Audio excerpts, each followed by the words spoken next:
capítulo 7 del libro de Esdras. Vamos a leer un poco.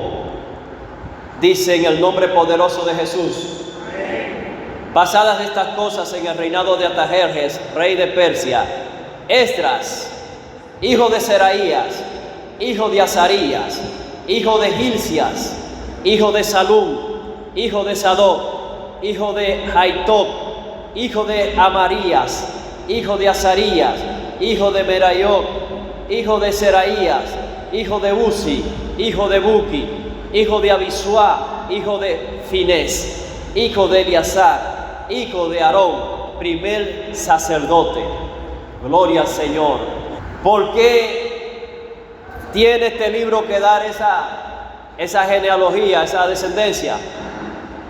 Dice: este Esdras subió de Babilonia, que subió de Babilonia, era escriba, diligente en la ley de Moisés, que Jehová Dios de Israel había dado, y le concedió el rey todo lo que pidió, porque la mano de Jehová su Dios estaba sobre Esdras. Que lo ubicamos en el libro de Jeremías, donde Dios por boca del profeta le dice al pueblo de Israel que por causa de sus transgresiones ellos iban a ser llevados cautivos, y el periodo de cautividad que Dios determinó para el pueblo de Israel eran 70 años.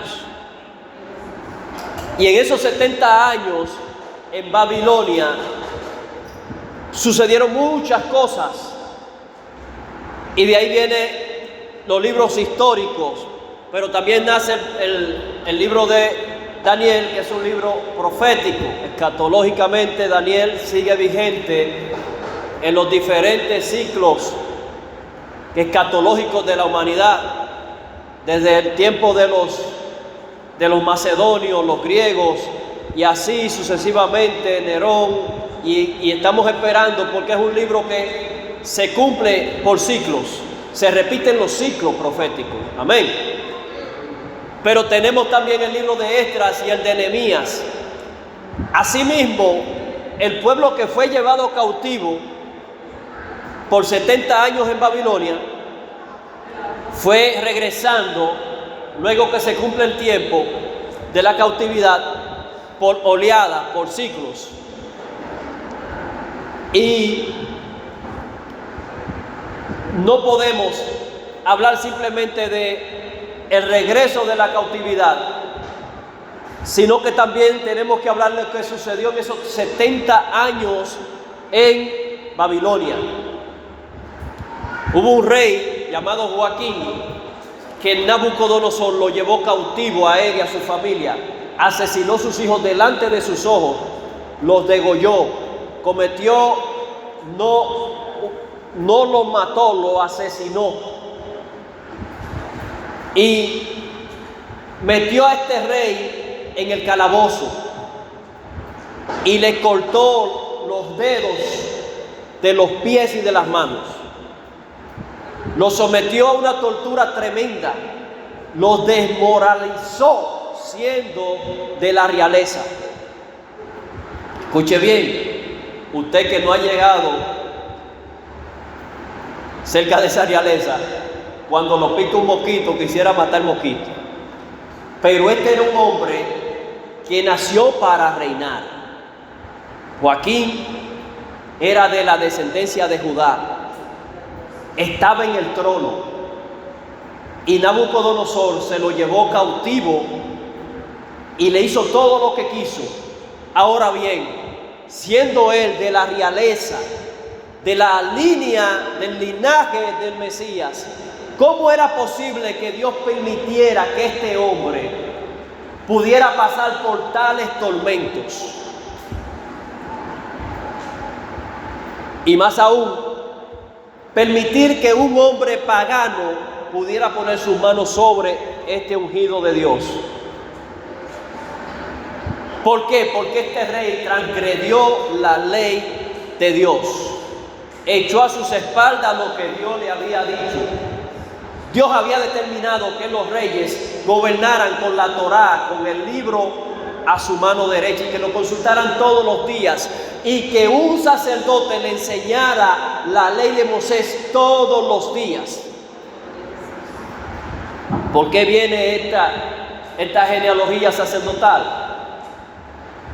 Porque aquí hemos hablado que hay asignaciones que, al igual que como Jesús le dice a Juan, deja porque es necesario que se cumpla toda ley para que no pase lo que pasó allí con Joaquín.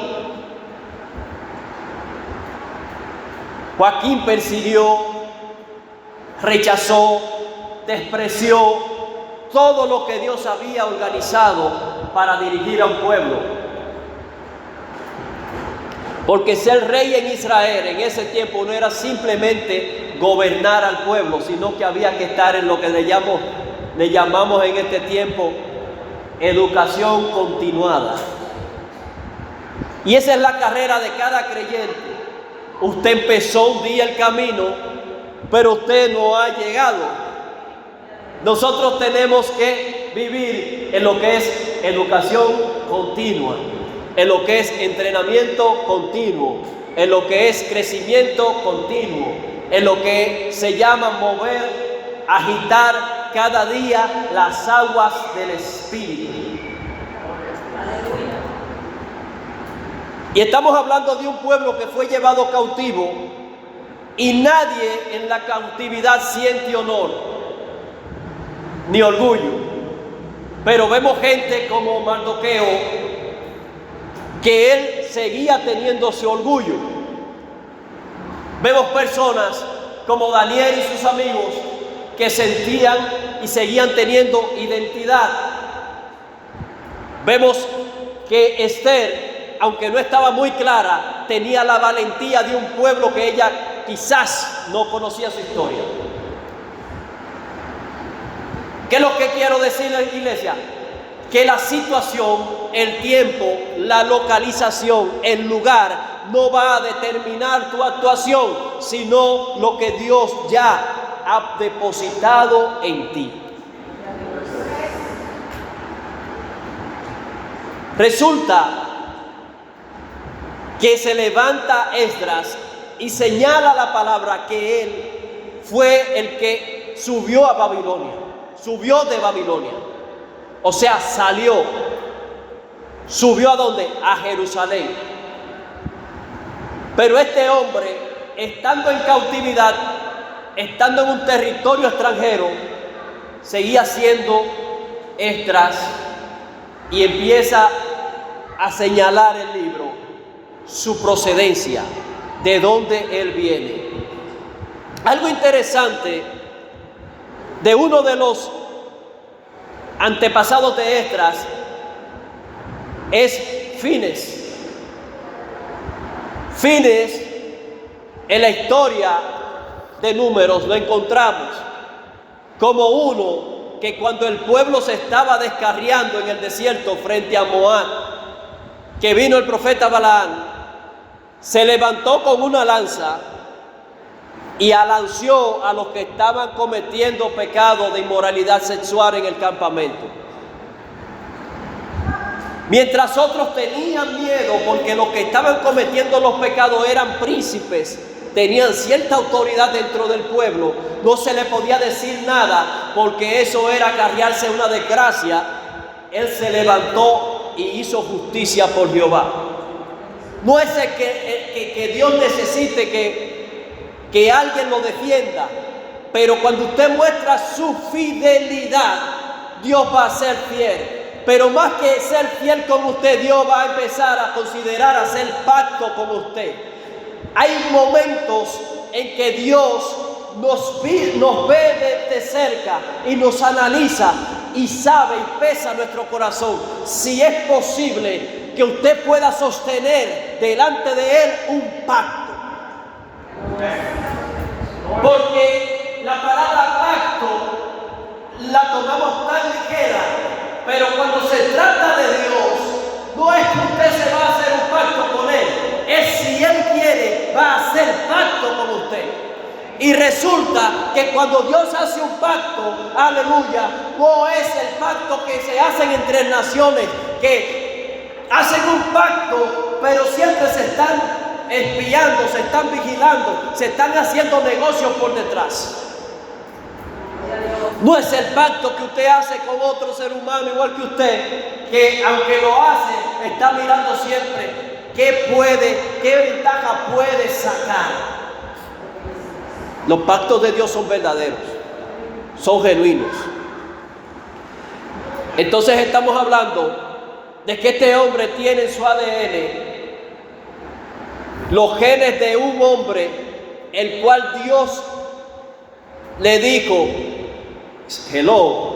Fines no estaba en la línea sacerdotal para subir a sumo sacerdote, porque todos son sacerdotes, pero solamente lo de la descendencia de Aarón, por vía de uno de los hijos de él, que no era el papá de Fines, podían subir al sumo sacerdote.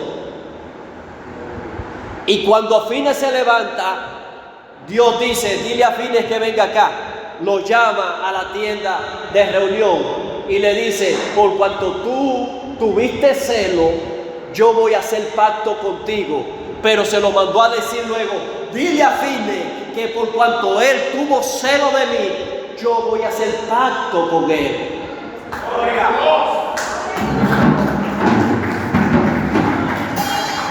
Fíjese una cosa, de ciencia, pero es tremendo, es tremendo. Es una palabra que nos vuela la cabeza. No, porque no hay necesidad cuando Dios está presente. Y más que eso, cuando Dios es el que te busca. Cuando es Dios el que te busca. Porque hay veces que nosotros buscamos a Dios y buscamos a Dios, pero nuestro corazón no da el peso en la balanza de la eternidad.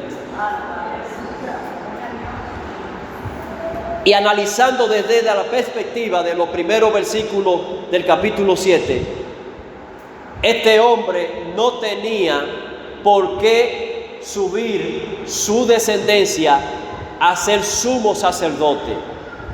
Quizá usted no me esté entendiendo, pero lo que yo le quiero decir es que por causa de un rey que despreció este sumo sacerdocio, que ya estaba determinado de que fuera el que iba a instruir al que iba a dirigir. ¿Tú escuchó eso? Un hombre que va a instruir al que va a dirigir, porque muchas veces el que dirige piensa que no necesita instrucción. Entonces este hombre toma una tarea que es un poco difícil, y más con un pueblo de dura cerviz.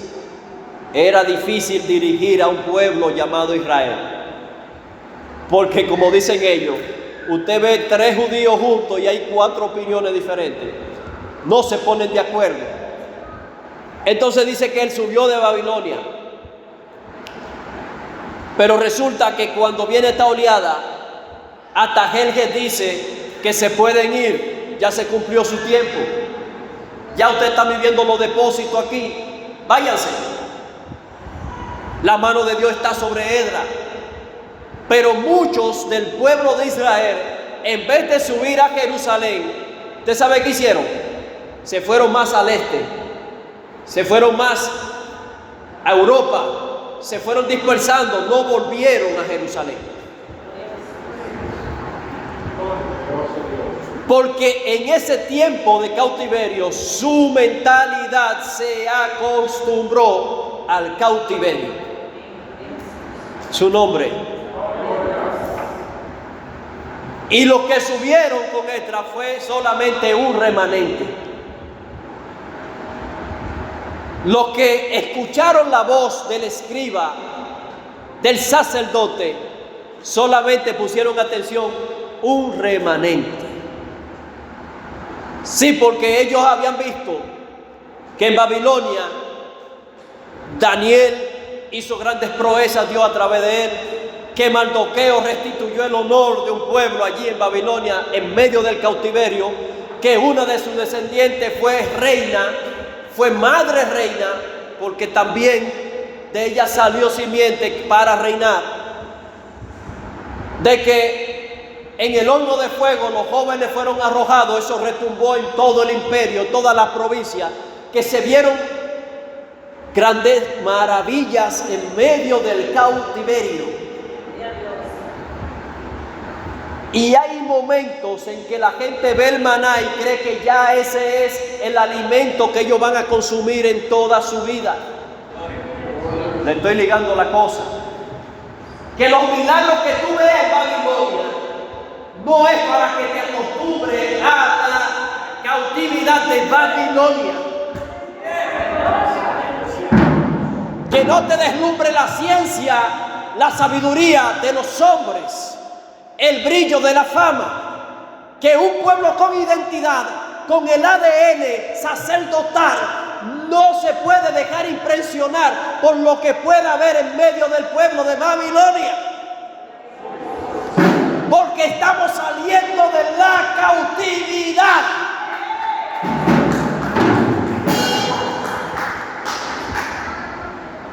El sincretismo allí era tremendo. En Babilonia.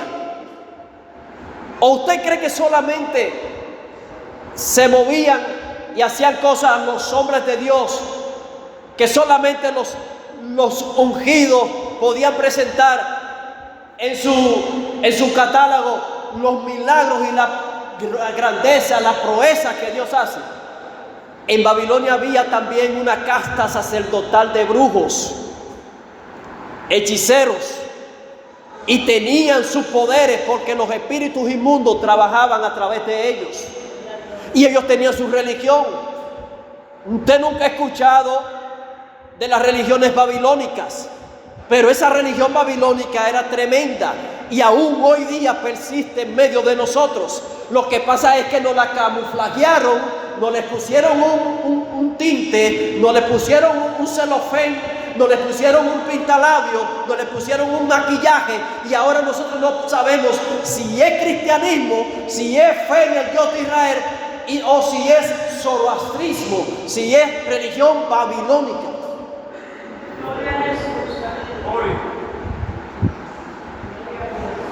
Su nombre. Pero ¿qué pasa? Que Esdras estaba muy consciente en lo que él había aprendido, porque dice que él era escriba. Él no solamente era sacerdote, pero que él seguía todo el tiempo consultando la ley. ¿Por qué, hermano? Porque él sabía que la razón por la que ellos estaban en cautividad era por falta de conocimiento. Mi pueblo pereció por causa de conocimiento. Entonces, ¿qué es lo que lo podía llevar a él nuevamente cuando llegara el tiempo de salir de la cautividad a permanecer en libertad? El conocimiento. Ahora voy al capítulo 10,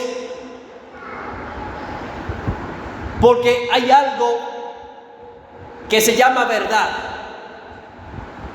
Y aunque muchos quieran querer aparentar que saben algo, yo voy a ser un ignorante. Mi maestro dijo: yo soy la verdad. En mi vida, en mi camino, no acepto la relatividad del depende. Cuando se trata de que Dios es Dios y que su Hijo es Jesús, esa es la verdad. Pero hoy día nos van a mezclar opiniones, conocimientos con teología, lo que se va a volver una filosofía moderna en lo que es la religión, y nos van a decir que el Islam es bueno, que hay algunos que son malos, pero que los otros son buenos. Nos van a decir que el budismo, que todas las religiones son buenas. Pero Jesús dijo: todo árbol que mi Padre no plantó será cortado. Amén. Entonces tú tienes que caminar en la escuela, en el trabajo, por todos lugares y escuchar las diferentes opiniones. Algo yo aprendí hace muchos años, que la Biblia no se discute, se enseña, se estudia y se enseña. Pero que esa misma palabra es un muro de contención que no puede ser traspasado. Ella traspasa, no puede ser destruida. Ella destruye, como martillo me sois. Ella es la autoridad, amén. Y de ahí Dios saca mensajes para nuestras situaciones. La escuchamos de diferente manera, pero su esencia es ella, amén. Ella no necesita ser nadie más, ella es ella, la santa palabra de Dios, amén, la que nos conduce. ¿Qué pasa? Él se seguía instruyendo en la palabra de Dios. Consultaba, siendo un sacerdote, como si fuera un rey. Cuando usted consulta la palabra cada día como un sacerdote, como una sacerdotisa de Dios, se comporta como ¿qué? Como un rey.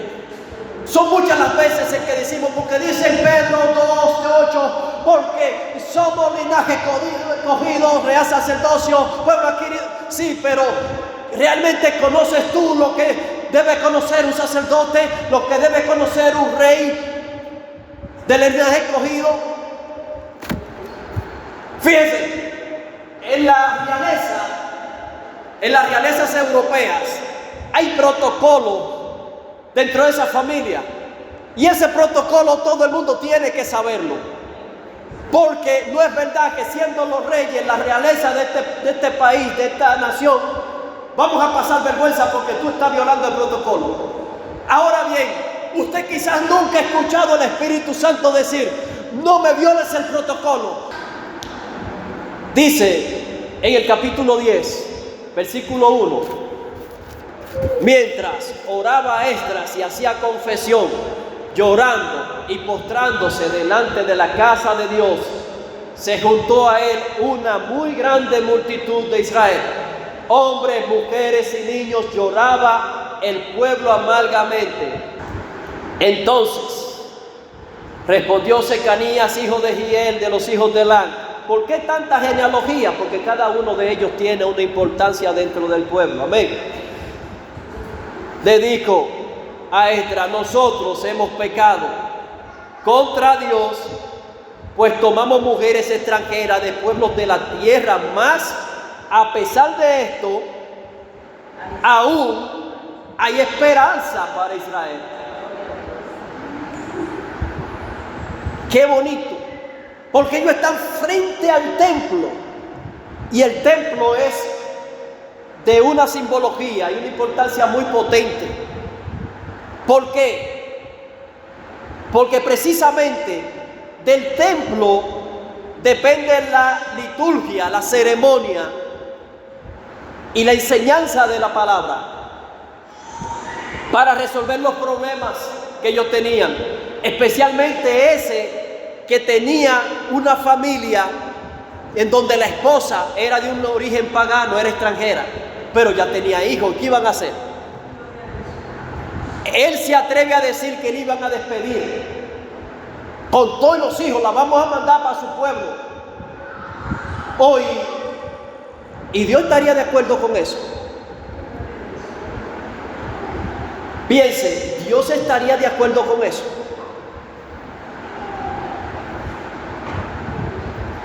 Si nos vamos al contexto de aquel tiempo, probablemente sí, Dios estaría de acuerdo con eso.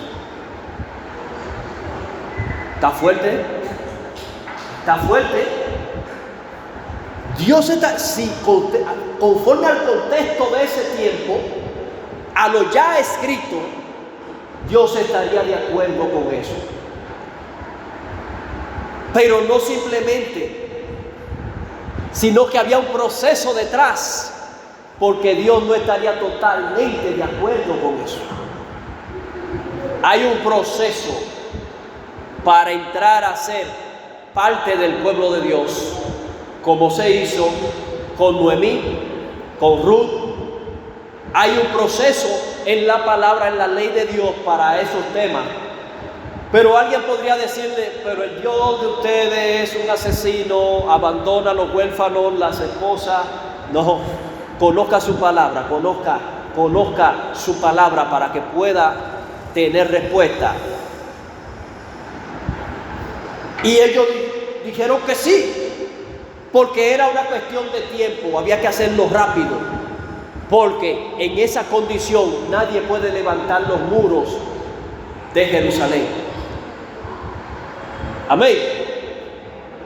Donde hay disturbio, donde hay diferentes ideas, donde no nos ponemos de acuerdo, vamos a seguir en Babilonia, en confusión, en Babel. Vamos a traer una mentalidad babilónica. Vamos a traer quizás entre los jaguares el manto babilónico. Vamos a traer cosas que no pertenecen. Y así mismo sucedió. Mucha gente, cierta cosita, que eso no es nada, una tortillita, eso no es nada, una cosita, se lo llevó. Por eso encontramos en los libros proféticos que la manifestación de la adoración pagana vuelve después de haber vuelto de la cautividad. Entonces Dios está llamando a su pueblo a volver de la cautividad, pero es a salir de ella, no es a traerla consigo.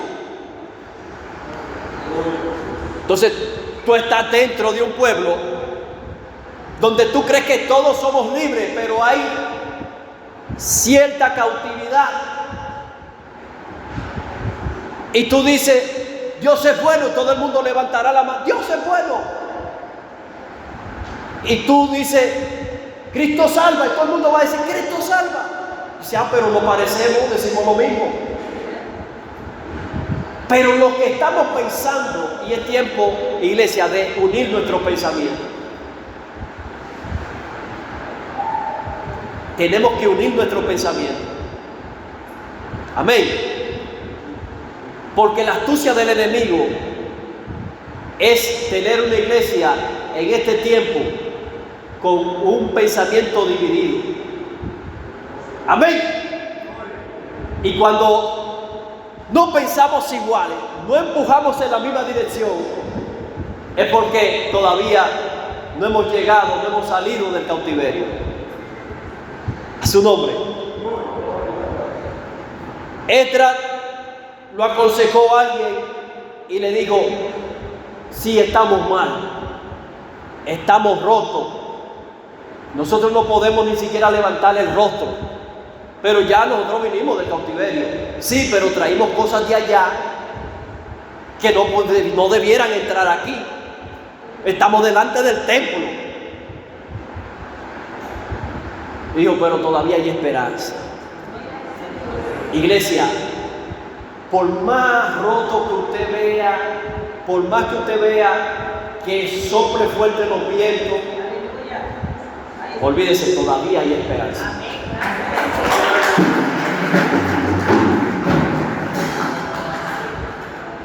Hay situaciones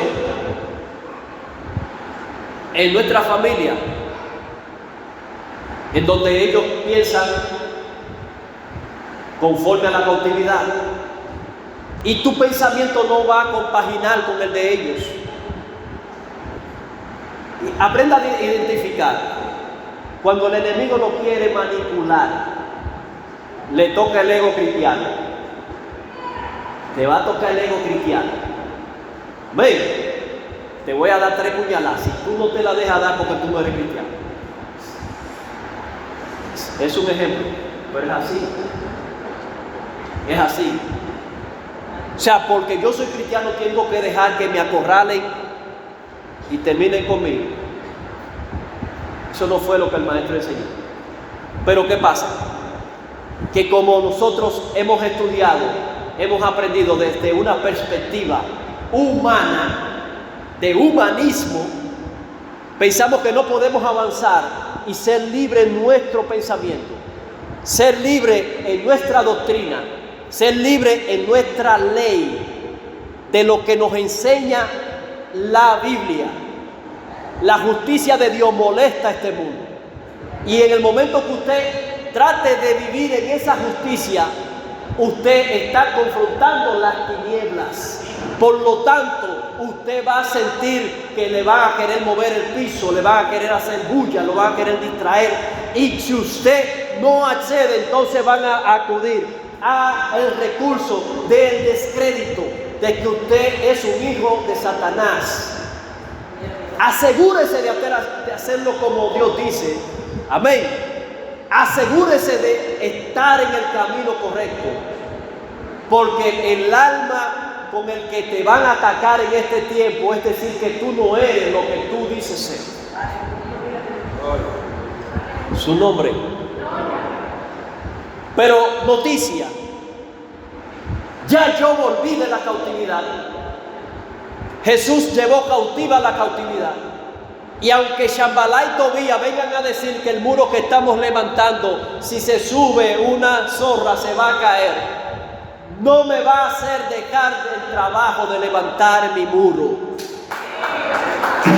La burla del mundo, del sistema, no te puede hacer cambiar tu parecer, tu pensamiento, tu doctrina, tu camino, tu convicción de quién tú has creído.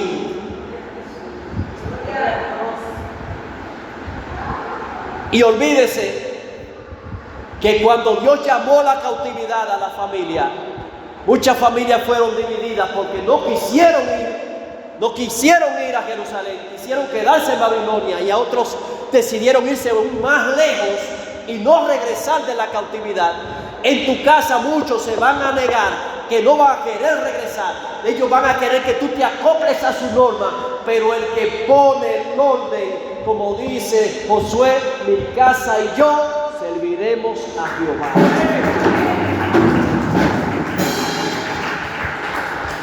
Porque esa filosofía moderna de ahora se quiere meter en los hogares cristianos. Sí, mami y papi son cristianos, pero yo tomo mis decisiones.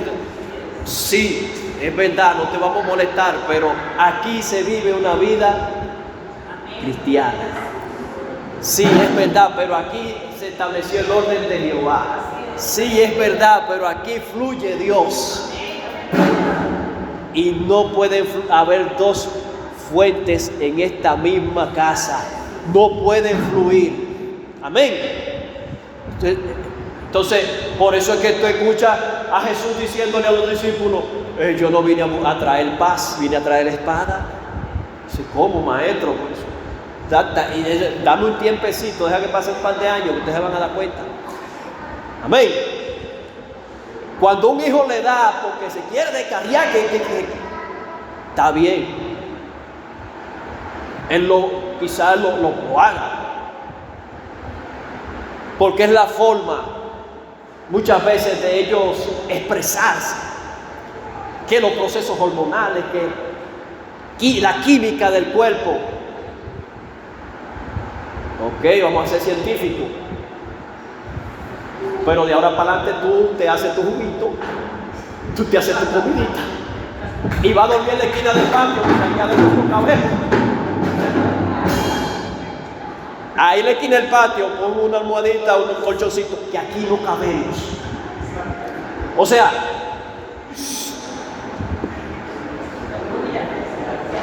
sí, porque es la manipulación del diablo que empieza a meterse en la química del cuerpo. No vamos a decir que otra cosa. No vamos a contentar con la ciencia. Sí, ustedes son muy científicos. Okay. Pero la sabiduría de Dios vence al mundo. Dios te bendiga.